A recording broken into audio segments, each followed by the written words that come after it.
I want to explain that I am doing videos for families that have been caught up in fundamentalist teachings. There are also churches that teach fundamentalism. A lot of them are independent Baptist churches. There are also abusive boarding schools, and I will talk about those things and interview people about those things as well. But my main focus is for the families. So when it comes to fundamentalist Christianity and families, a lot of times the ideas are taken from many different teachers, and a lot of the families don't even hold to all of the teachings of each teacher. So for example, my parents took a little bit of Bill Gothard, but when I went to my dad and asked him, what do you think of these teachings of Bill Gothard, my dad was very hesitant to answer me because he knew it was a challenging question, and he answered me and said, I don't agree with everything Bill Gothard says. I think there are some things that line up with the Bible, but not all of it.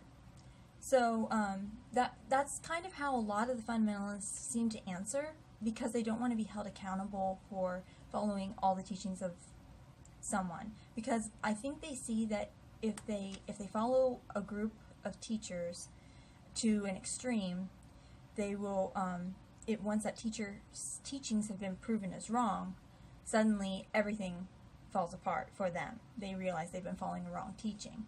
But if they have just a little bit of each, they can always make the argument, well, that person wasn't wrong in every area. Because, like, if you think about it, even Hitler wasn't wrong about everything. He was a smart person. He did terrible things and said terrible things. But he also was the person who made the quote, when you tell someone something loud enough and long enough, they will believe it. And which is very true. In fact, I believe that's true of fundamentalism. They tell people something loud enough and long enough, and their crowds believe it. So my family didn't go to a fundamentalist church. My parents were very independent. They believed in being non-denominational and wanted to start a home church. They ended up going to a Baptist church, but it was not teaching fundamentalist ideas necessarily. I think after sitting down with the pastor, I got a better idea of what the pastor thought, and he didn't agree with everything that my parents taught at all.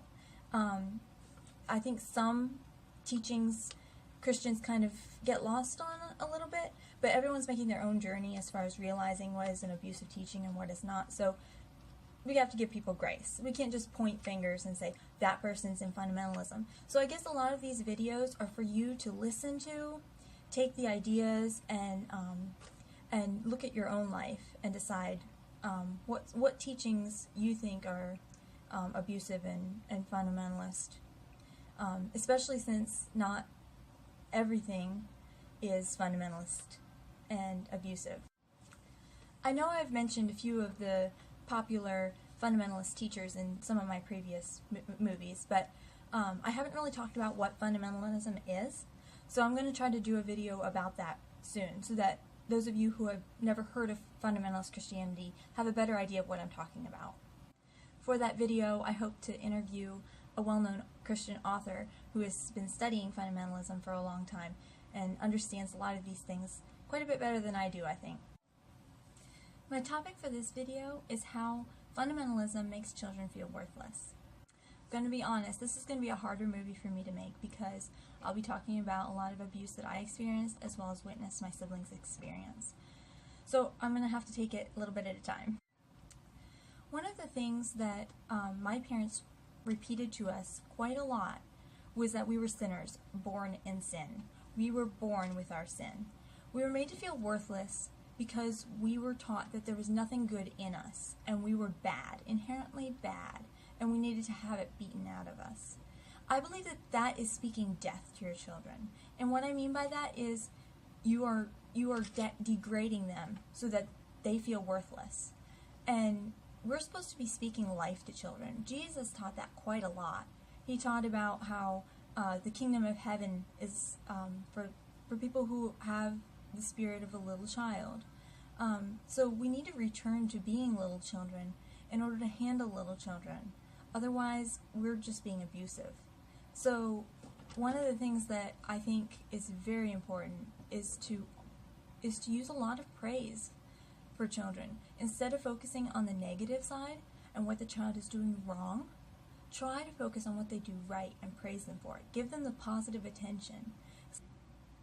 A form of torture that was used at my house was when it came to eating things that we disliked. I understand wanting your child to eat what's served to them, and that makes a lot of sense. But what happened at my house was horrible.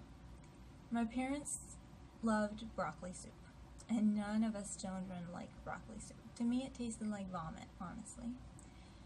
And we would be forced to eat it. We would have a large bowl put in front of us, and we would be spanked every few minutes if we hadn't taken a bite.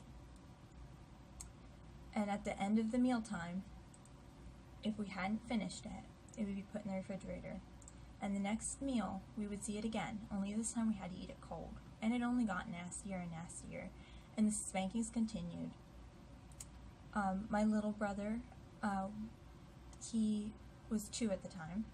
I remember he would cry and fuss, and when his crying was too loud, Dad would take him out of his high chair, spank him pretty hard, and take him up to his bedroom and put him in his crib. And he would stay there, and if he fell asleep, Dad would come up and spank him to make him awake.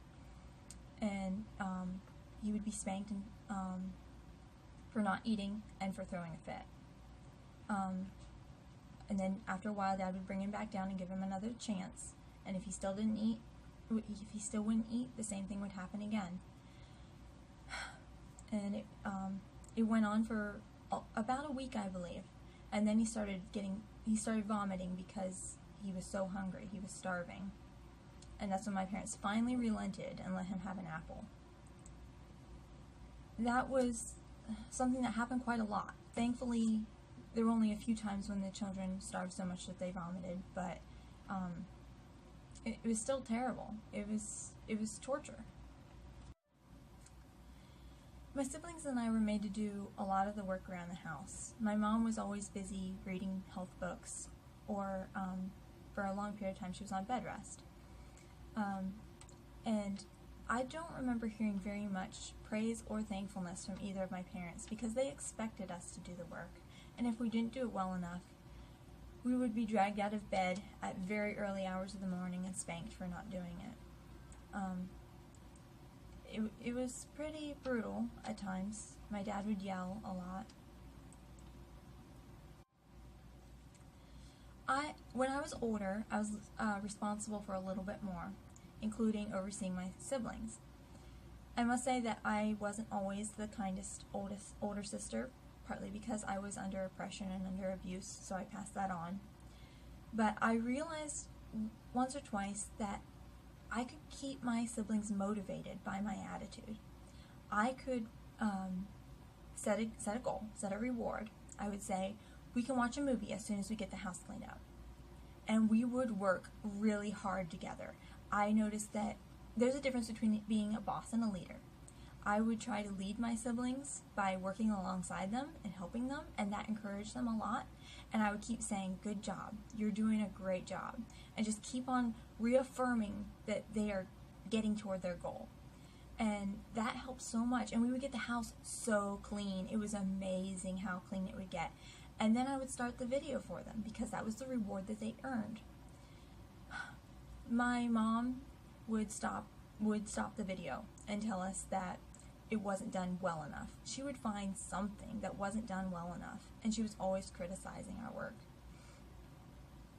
I remember several times as a child, she would tell me, this was before I was in charge, she would tell me to clean something, and I would clean, but I would get it clean as a young child could, I guess, and she would have her reward set. She would have said, oh yeah, you can watch a movie as soon as you do that.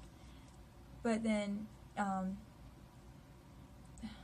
I would say, okay, it's done, and she would let me start the video or whatever, and then she would say, it's not done well enough, and then she would sit down and watch the video, the child's video. Well, she made me clean it, and she would laugh at me. Spanking your children in public is horribly shaming. My parents wouldn't spank us in front of strangers, friends, or anything like that necessarily, but they would spank us in front of each other. And I remember sometimes my siblings would complain, they're laughing at me, they're smiling, they're looking at me, and my mom's response would be, well, then you shouldn't have done what you did. And it was all about shame. Shame. If you feel shame, it means you're wrong. And that's not true in life. I don't know why that is so much a focus in fundamentalist groups, to shame people. It's really cruel. There was a lot of my siblings who struggled with bedwetting. After having been potty trained, at night they would still wet the bed. And this would go on into the teen years, unfortunately. My parents blamed it on poor nutrition or something like that. They were always looking for some health excuse for why their kids were wetting the bed. After having left home and realizing how much of what went on at home was actually abuse and not ordained by God or commanded by God in any way, I see a direct connection to bedwetting being part of abuse. A child at night who has experienced trauma has no control over their bowels. That's what I see. It happens in abusive boarding schools that I've studied and other places of abuse and torment.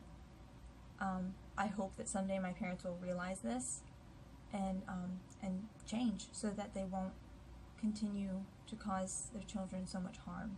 So if your child is having bedwetting issues, my suggestion to you is, if you are spanking, perhaps consider putting that aside and focusing in on your child's mental health. I was thinking the other day about how I want to get other people to share their stories, and it crossed my mind that one of the most abusive, horrible stories in history was that of Jesus on the cross, and lots of people tell this story all the time. And when Jesus was on the cross, he said, "Father, forgive them, they know not what they do." So he obviously forgave everyone who was responsible for him being on the cross.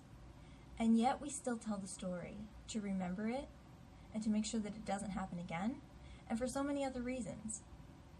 So if Jesus' story can change so many lives and affect so many people, our individual stories, although they will never impact as many people as Jesus' story did, surely they're precious.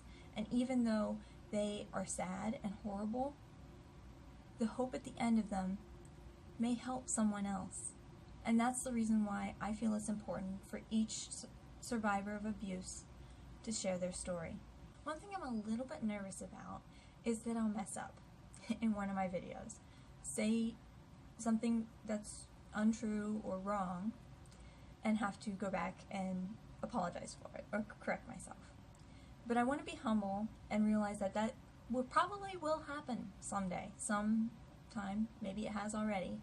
And I want to open the doors to listening to correction. So if anyone sees something or hears something that they don't think is true, I want you to feel free to challenge me on it. Let me know what you think, and I'll do my best to go back and correct it to the best of my ability. Thank you for watching this video. I hope it was helpful to you. Please subscribe and share so that other people can see it too. Thank you.